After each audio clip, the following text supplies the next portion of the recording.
কোরবানি গোশত কতদিন রেখে খাওয়া যাবে, ফ্রিজে রেখে খাওয়া যাবে? কোরবানির দিন হাঁস মুরগি জবাই করা জায়েজ আছে কিনা? স্ত্রীর কথা মতো হস্তমৈথুন করা যাবে কি না? এরপরে সিরাত মানহা আপনি আইডি থেকে লিখেছেন, বদনজর থেকে কিভাবে রক্ষা পাবো? আমার নানা মারা গেছেন, আমার নানার পাঞ্জাবি পরে নামাজ পড়েন। প্রথমে পাঞ্জাবি পরেন, এর উপর শাড়ি পরেন। নানুর এই কাজটা কি সঠিক হচ্ছে? আরিয়ান খান তন্ময় আপনি লিখেছেন, আমার বিয়ের জন্য বাবা মা মেয়ে দেখলে মেয়ের ছবি সবাইকে দেখায়, এতে আমার খুব খারাপ লাগে, বুঝালেও মানতে চায় না, এতে আমার কি কিছু করার আছে?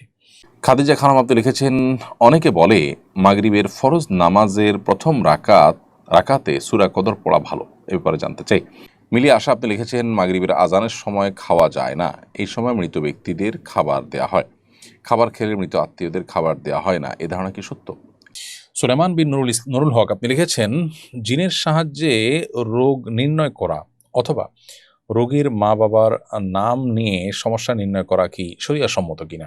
চলুন তাহলে আর বিলম্ব না করি, ইতিমধ্যে যে সমস্ত প্রশ্ন আমাদের কাছে এসে পৌঁছেছে সেগুলোর উত্তর দেওয়ার পালে আমরা প্রবেশ করি। কোরবানি গোশত কতদিন রেখে খাওয়া যাবে, ফ্রিজে রেখে খাওয়া যাবে কিনা? এর উত্তর হলো যে কোরবানি গোশত ফ্রিজে রেখে খাওয়া যাবে, এবং কতদিন রেখে খাবেন এটি একান্তই আপনার ব্যাপার। এক্ষেত্রে শরীয়ত কোনো সীমানা নির্ধারণ করে দেয়নি যে এর মধ্যে কোরবানি গোশত খেয়ে শেষ করতে হবে।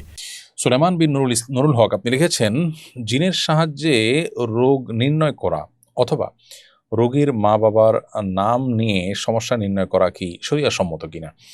জিন আল্লাহ তাআলার মাখলুক এবং সৃষ্টি, অন্যান্য মাখলুকের মতোই জিন থেকে বৈধ সহযোগিতা নেওয়া যায়, জাস্ট বৈধ সহযোগিতা নেওয়া যেতে পারে। এর বাইরে জিনের সংবাদের উপর নির্ভর করার সুযোগ নেই। আবার জিনদেরকে আজকাল বিভিন্ন কবিরাজরা যেরকম তাদেরকে বিভিন্ন কাজে লাগায় এবং তাদের বিভিন্ন সহায়তা নিয়ে থাকে, যেটাকে ইস্তেআনাহ বিল জিন বলা হয়, অর্থাৎ জিনদেরকে দিয়ে জিনদের সাহায্য নেওয়া। তো সেইরকম সাহায্য নেওয়া নাজায়েজ। মৌলিকভাবে একজন মানুষ, সাধারণ মানুষ থেকে সাহায্য নেওয়ার মতো সাহায্য নেওয়া ঠিক আছে, কিন্তু তাকে দিয়ে তার যে আল্লাহ তাআলা একটা বিশেষ শক্তি দিচ্ছে, সেটা দিয়ে সে আপনাকে বলল অমুক জায়গায় এটা হচ্ছে, সে একটু দূরে দেখতে পায়, সে তথ্য আপনাকে দিল গায়েব জানার মতো, এরকম বিষয়গুলো তাদের সহযোগিতা নেওয়া জায়েজ নয়। আর বিশেষ করে রোগ নির্ণয় করার ক্ষেত্রে আপনার কোনো আপনার ব্যক্তি যদি এরকম কোনো পলিসি অবলম্বন করে যে রোগীর মা বাপের নাম ধরে বললেই রোগ নির্ণয় করে দেয়, এটাও রুকিয়া শরঈয়ার পদ্ধতির মধ্যে বা শরিয়া সম্মত যে রুকিয়া সেটার পদ্ধতিতে পড়ে না। এ ধরনের ব্যক্তি থেকে বিরত থাকা উচিত এবং এ ধরনের ব্যক্তির সাহায্য নেওয়া থেকে বিরত থাকা উচিত এবং তাদের থেকে দূরে থাকা দরকার। এরপরে সিরাত মানহা আপনি আইডি থেকে লিখেছেন, বদনজর থেকে কিভাবে রক্ষা পাবো? বদনজর থেকে রক্ষা পাওয়ার জন্য সাধারণত যে সমস্ত বিষয় বা যে সমস্ত বস্তুর প্রতি বদনজর লাগতে পারে, ছোট শিশু বা নিজের ভালো কিছু, সেগুলো যথাসম্ভব মানুষের সামনে প্রকাশ করে বেড়ানো থেকে বিরত থাকা, সোশ্যাল মিডিয়া ইত্যাদিতে খুব বেশি প্রসার না করা, এবং যেখানে উপস্থাপন করলে বদনজরের মুখোমুখি হতে পারে সেটা থেকে অ্যাভয়েড করা দরকার, এক। দ্বিতীয়ত হলো, যদি কারোর বদনজর লেগে থাকতে পারে বলে মনে হয়, তাহলে তাকে অনুরোধ করে মাশাআল্লাহ তাবারাকাল্লাহ তাকে দিয়ে বলিয়ে নেওয়া, যাতে ইনশাআল্লাহ আশা করা যায় যে বদনজর থেকে রক্ষা পাবেন। এরপরে যদি কারো বদনজর লেগেই যায়, তাহলে সেক্ষেত্রে তার হাত এবং মুখ ধোয়া পানি কিংবা উজু করা পানি, এটা যে ব্যক্তি বা যে বস্তুর উপরে বদনজর লেগেছে তার উপরে ঢেলে দিলে বদনজর সাধারণত দূর হয়, এটি হাদিস দ্বারা বিশুদ্ধভাবে প্রমাণিত। আমার নানা মারা গেছেন, আমার নানার পাঞ্জাবি পরে নামাজ পড়েন। প্রথমে পাঞ্জাবি পরেন, এর উপর শাড়ি পরেন। নানুর এই কাজটা কি সঠিক হচ্ছে?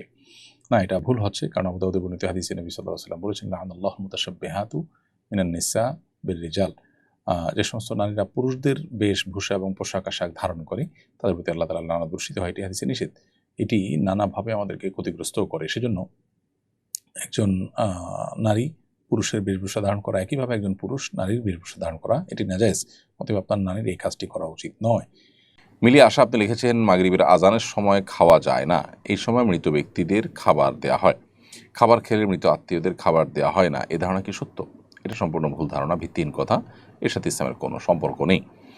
দুনিয়ার সময়ের সাথে আসলে আখিরাতের সময়ের মিলও নাই। অতএব কেউ যদি মনে করেন যে দুনিয়ার সময়ের সাথে আখিরাতের সময়ের মিল আছে, সেটাও হবে একটি ভুল ধারণা।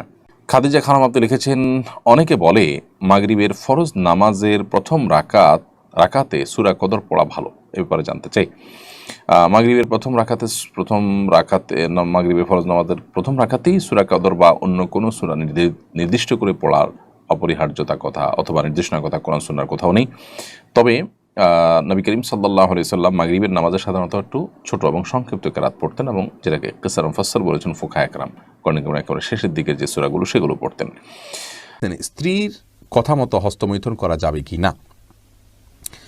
স্ত্রী হস্তমৈথুন করতে কেন বলবেন? যদি কোনো স্ত্রী হস্তমৈথুন করতে বলেন তাহলে এটা অসুস্থতা, এটি জায়েজ নয়।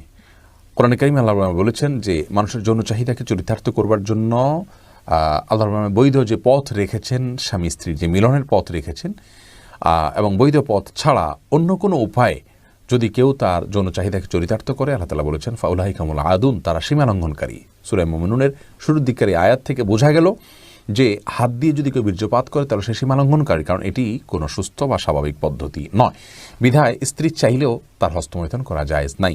হ্যাঁ, যদি কেউ এমন কোনো জায়গায় এমন কোনো কঠিন সিচুয়েশনের মধ্যে পড়ে গেছেন, যে এমন পরিবেশে আছেন যে এখানে তিনি তার যৌন চাহিদা যদি তিনি কোনোভাবে অবদমন না করেন তাহলে জিনায় লিপ্ত হয়ে যাবেন, তাহলে সেক্ষেত্রে কোনো ফকিগণ ওই ব্যক্তির জন্য ওই সময়ে হস্তমৈথুনকে জায়েজ বলেছেন। আর স্ত্রীর হাত ব্যবহার করে হস্তমৈথুনকে অনেক উলামা ইকরাম জায়েজ বলেছেন, যদি মাসিকের কারণে বা অন্য কারণে স্ত্রীর সহবাস না করতে পারে এবং না করতে পারার কারণে গুনাহে লিপ্ত হয়ে যাওয়ার আশঙ্কা থাকে সেই ক্ষেত্রে। বাকি স্ত্রীর নির্দেশে স্বামী নিজে হস্তমৈথুন করা কোনো অবস্থাতে জায়েজ নয়। উচ্চ মাধ্যমিক শ্রেণীতে এনসিটিভি কর্তৃক প্রণীত ইসলামের ইতিহাস ও সংস্কৃতি বই নিয়ে সমালোচনা হচ্ছে। এই বইটি একাধিক সাহাবীর ব্যাপারে সমালোচনামূলক রচনা আছে। এই বইটিতে একাধিক সাহাবীর ব্যাপারে সমালোচনামূলক রচনা আছে। সাহাবীর মর্যাদা সম্পর্কে ইসলামের নির্দেশনা জানতে চাই। সাহাবা ইকরামের নির্দেশনা ইসলামের আলোকে সুপ্রতিষ্ঠিত, সুপ্রমাণিত এবং তাদের যে মর্যাদা সেটা রক্ষা করা একজন মুসলমানের কর্তব্য। নবী করিম সাল্লাল্লাহু আলাইহি সাল্লামের পরিষ্কার হাদিস রয়েছে, আমার সাহাবীরা তারা হেদায়েতের উপর আছে, তাদেরকে তোমরা যদি পথ নির্দেশ হিসেবে গ্রহণ করো তাহলে তোমরা হেদায়েত প্রাপ্ত হয়ে যাবে। তাদেরকে গালি দিও না, লা তাসুব্বু আসহাবী, তোমরা আমার সাহাবীদের সমালোচনা করো না। অতএব সাহাবীদের কোনো যদি ত্রুটি থাকে আমরা সেই ত্রুটির অনুসরণ করব না, আমরা বিশ্বাস রাখবো তারা ত্রুটির ঊর্ধ্বে নন। তবে আল্লাহ তাআলা তাদেরকে মাফ করে দিয়েছেন, তাদের প্রশংসা করেছেন, নবী সাল্লাল্লাহু আলাইহি ওয়াসাল্লাম তাদের প্রশংসা করেছেন এবং তাদের সমালোচনা করতে নিষেধ করেছেন। বিধায় তাদেরটা ভালোটা আমরা গ্রহণ করে চলবো, তাদের সমালোচনা জায়েজ নয়। এবং কোরআনে কারিমে আল্লাহ তাআলা সাহাবা ইকরামের প্রশংসা, ভূয়সী প্রশংসা করেছেন বিভিন্ন জায়গায়। আল্লাহ বলেছেন যে মুহাম্মদুর রাসূলুল্লাহ ওয়াল্লাযীনা আমানু মাআহ আশিদ্দাউ আলাল কুফফার রুহামাউ বাইনাহুম তারাহুম রুকআন সুজদান ইয়াবতাগুনা ফাদলাম মিনাল্লাহি ওয়া রিদওয়ানা সীমাহুম ফি উজুহিহিম মিন আথারিস সুজুদ যালিকা মাসালুম ফিত তাওরাতি ওয়া মাসালুম ফিল ইনজিল কাযারআইন আখরাজা শাতআহু ফাআযারাহু ফাস্তাগলাযা ফাস্তাওয়া আলা সুকি। এই যে মুহাম্মদুর রাসূলুল্লাহ ওয়াল্লাযীনা মাআহ, এই আয়াতে আল্লাহ তাআলা সাহাবীদের কথা বলেছেন যে মুহাম্মদ আল্লাহ রসুল ওয়াল্লাযীনা মাআহু আশিদ্দাউ আলাল কুফফার, এবং যারা তার সঙ্গে আছেন তারা কাফেরদের উপরে কঠোর, পরস্পর তারা বিনয়ী, বিনম্র, একে অন্যের প্রতি দয়ালু। তারপর তাদেরকে সবসময় দেখবেন রুকুতে সিজদাতে তারা আল্লাহর সন্তুষ্টি শুধু আশা করে এবং তাদের সিজদার আলামত তাদের চেহারায় ফুটে ওঠে। আর অনেক প্রশংসা আল্লাহ তাআলা তাদের করেছেন। আল্লাহ বলেছেন রাদিয়াল্লাহু আনহুম ওয়া রাদু আনহু, তাদের প্রতি আল্লাহ তাআলা সন্তুষ্ট হয়েছেন, তারা আল্লাহর প্রতি সন্তুষ্ট হয়েছেন। নবী সাল্লাল্লাহু আলাইহি সাল্লাম বলেছেন উহুদের বদর যুদ্ধে অংশগ্রহণকারী সাহাবীদের ব্যাপারে, মালুমা শাইতুম কদ গফারাল্লাহু লাকুম, তোমরা যা ইচ্ছা করতে পারো আল্লাহ তাআলা তোমাদের ক্ষমা করে দিয়েছেন। এই হাদিসগুলো সবগুলো প্রমাণ করে যে নবী সাল্লাল্লাহু আলাইহি সাল্লাম এর সাহাবীদের মর্যাদা আল্লাহ তাআলার কাছে কত বড়। তো এই জন্য আমাদের কর্তব্য হবে আল্লাহ রাব্বুল আলামিনের এই নির্দেশনা এবং নবী সাল্লাল্লাহু আলাইহি সাল্লাম হাদিসগুলোকে মাথায় রেখে সাহাবা ইকরামের সমালোচনার বাইরে থাকা। সাহাবা ইকরামের ব্যাপারে কোরআন ও সুন্নাতে আরও ভুরি ভুরি হাদিস রয়েছে। আব্দুল্লাহ ইবনে মাসউদ রাদিয়াল্লাহু তাআলা আনহু বলেছেন, মান কানা মুস্তান্নান ফালইয়াস্তান্না বিমান কদ মাত, যে ব্যক্তি আদর্শ হিসেবে গ্রহণ করতে চায় কাউকে, সে যেন যারা মারা গেছেন, অর্থাৎ তাঁর সময় যারা মারা গেছেন তারা হচ্ছেন সাহাবী, তাদের যেন তাদের যেন আদর্শ অনুসরণ করে। উলাইকা আসহাবু মুহাম্মদ সাল্লাল্লাহু আলাইহি ওয়াসাল্লাম, তারা মুহাম্মদ সাল্লাল্লাহু আলাইহি ওয়াসাল্লামের সঙ্গীরা ছিলেন, সাহাবীরা ছিলেন। কানু খায়রু হাযিহিল উম্মাহ আবরুহা কুলুবান ওয়া আমাকুহা ইলমান ওয়া আকলুহা তাকাল্লুফা, তারা এই উম্মতের সবচেয়ে শ্রেষ্ঠ মানুষ ছিলেন, তাদের অন্তর ছিল সবচেয়ে পবিত্র, সবচেয়ে এলেমের দিক থেকে তারা গভীর ছিলেন, জ্ঞানের দিক থেকে এবং লৌকিকতার দিক থেকে সবচেয়ে কম ছিলেন তারা। তো এই যে হাদিসগুলো, এই হাদিসগুলোর আলোকে সাহাবা ইকরামের সমালোচনা কোনো ইসলামের ইতিহাসের বইয়ে থাকতে পারে না, সংস্কৃতির বইয়ে থাকতে পারে না। মূলত এনসিটিভি দীর্ঘদিন পর্যন্ত সেখানে বই পুস্তক রচনার জন্য, বিশেষ করে আপনার আমাদের নিচের দিকের বাচ্চাদের বই পুস্তক রচনার ক্ষেত্রে এমন কিছু লোককে সেখানে প্রশ্রয় দিয়ে রেখেছে এবং এমন কিছু লোক এনসিটিভির উপরে আপনার নিজেদের প্রভাব বিস্তার করে রেখেছে যে যুগ যুগ ধরে তাদের বিরুদ্ধে, বছরকে বছর তাদের বিরুদ্ধে আলোচনা করেও কোনোভাবে তাদেরকে নড়ানো যায়নি। ইসলাম শিক্ষা এবং ইসলামের ইতিহাস বইয়ের লেখার ক্ষেত্রে এমন এমন লোক রাখা হয়েছে যাদের মধ্যে এমন লোক আছে যারা হাদিস অস্বীকার করে, হাদিসকে স্বীকারই করে না, যারা মুসলমানই না, এরকম লোককে রাখা হয়েছে। এবং যাদের ইসলাম শিক্ষার কোনো ব্যাকগ্রাউন্ডের মানুষ তারা না, এরকম আনাড়ি মানুষজনকেও রাখা হয়েছে দুর্ভাগ্যজনকভাবে। একটি দেশের যদি উচ্চ মাধ্যমিকের যে আপনার পাঠ্যক্রম সেটা প্রণয়ন কমিটিতে যদি এ ধরনের লোক থাকে বা কর্তৃপক্ষ যেরকম দায়িত্বজ্ঞানহীন আচরণ করেন, তাহলে সেক্ষেত্রে সে দেশের আসলে ভবিষ্যৎ প্রজন্মের জন্য ভালো কিছু আশা করা কঠিন। এজন্য এনসিটিভিতে দীর্ঘদিন থেকে ঝেঁকে বসা ভূত দূর করাটা খুবই গুরুত্বপূর্ণ। আমি আশা করব যে যথাযথ কর্তৃপক্ষ সেটি খেয়াল করবেন। আরিয়ান খান তন্ময় আপনি লিখেছেন, আমার বিয়ের জন্য বাবা মা মেয়ে দেখলে মেয়ের ছবি সবাইকে দেখায়, এতে আমার খুব খারাপ লাগে, বুঝালেও মানতে চায় না, এতে আমার কি কিছু করার আছে?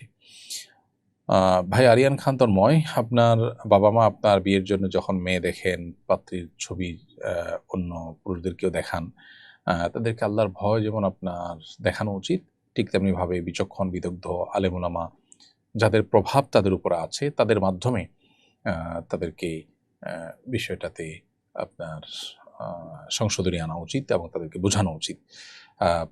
পরপুরুষ দেখলে আপনি ছাড়া, অর্থাৎ পাত্র ছাড়া অন্য পুরুষরা ওই পাত্রের ছবি দেখা নাজায়েজ এবং গুনাহ, এই ধারণায় হয়তো তাদের নাই। আর আপনি সন্তান হিসাবে আপনার কথা তারা হয়তো কেয়ার করছেন না, এই জন্য আপনি মসজিদের ইমাম সাহেব, আপনার আশেপাশের আলেমুলামা অন্যদের দিয়ে আপনি তাদেরকে বোঝানোর চেষ্টা করতে পারেন। আর এরপরও যদি তারা এই অন্যায় করেন, আপনি চেষ্টা করেছেন বোঝাবার জন্য, আপনি উদ্যোগ নিয়েছেন, তারপরেও তারা যদি সেটার উপরে আমল না করে বা সেটাকে কেয়ার না করে, তাহলে ইনশাআল্লাহ আশা করা যায় যে আল্লাহ তাআলার কাছে আপনার কোনো দায় থাকবে না, কারণ আপনি আপনার চেষ্টা করেছেন। কোরবানির দিন হাঁস মুরগি জবাই করা জায়েজ আছে কিনা? আমাদের দেশে অনেকেই গ্রামের দেশে বলেন যে কোরবানির দিনগুলোতে, ঈদের দিনে কি করা যায় না, হাঁস মুরগি জবাই করা যায় না। আসলে কতটা সঠিক? উত্তর হলো এটা সম্পূর্ণ ভিত্তিহীন বানোয়াট কথা। এর কোনো গ্রহণযোগ্য ভিত্তি ইসলামী শরিয়াতে নাই। বরং কোরবানি ঈদের দিনে কেউ চাইলে হাঁস বা মোরগ কি করতে পারবে, জবাই করতে পারবে। তবে যদি এটাকে কোরবানির নিয়তে করে যে আমার তো গরু ছাগল দেওয়ার সামর্থ্য নয়, আমি মুরগি দিয়েই দিলাম কোরবানি, তাহলে সেক্ষেত্রে এই জবাই কি হবে না, জায়েজ হবে না। কারণ এই পশু দিয়ে কি হবে না, কোরবানি হবে না। এমনি গোশত খাওয়ার জন্য যদি জবাই করে, তাহলে ঈদের দিনেও জবাই করাতে কোনো সমস্যা নাই।